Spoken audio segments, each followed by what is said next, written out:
ታምራዊ ማገገም አርጀንቲና ከሽንፈት አፋፍ ተመልሳ ግብፅን 3-2 በመርታት ወደ ሩብ ፍጻሜ አለፈች።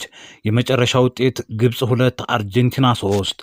በ2026 የፊፋ ዓለም ዋንጫ የጥንካሬና የተስፋ ባለመቁረጥ አስደናቂ ማሳያ በሆነው ጨዋታ ተከላካይዋ የዓለም ሻምፒዮን አርጀንቲና እስከ 79ኛው ደቂቃ ድረስ 2-0 በሆነ ውጤት በፈርዖኖቹ ተመርታ ሳለ በማይታመን ታምራዊ ብቃት ጨዋታውን 3-2 በሆነ ውጤት በመቀልበስ ወደ ሩብ ፍጻሜው መሸጋገሯን አረጋግጣለች።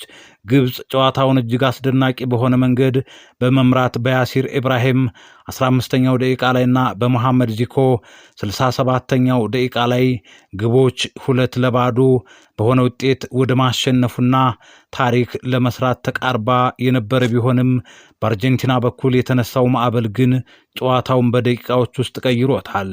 ክርስቲያን ሮሜሮ በ79ኛው ደቂቃ የመጀመሪያውን የማገገሚያ ግብ ሲያስቆጥር ከ4 ደቂቃዎች በኋላ ታላቁ ሊዮኔል ሜሲ በ83ኛው ደቂቃ ጨዋታውን ወደ 2-2 አቻነት ቀይሮታል።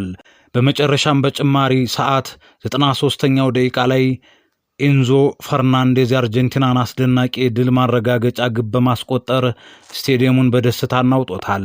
ይህ እጅግ አስደናቂና ድራማዊ ጨዋታ በዓለም ዋንጫው ታሪክ ውስጥ በጉልህ የሚቀመጥ ሲሆን የአርጀንቲናው አምበል ሊዮኔል ሜሲና ጓደኞቹ እስከ መጨረሻዋ ሰከንድ ድረስ በመታገል ለሀገራቸው ታላቅ የሩብ ፍጻሜ ትኬትን አስመዝግበዋል።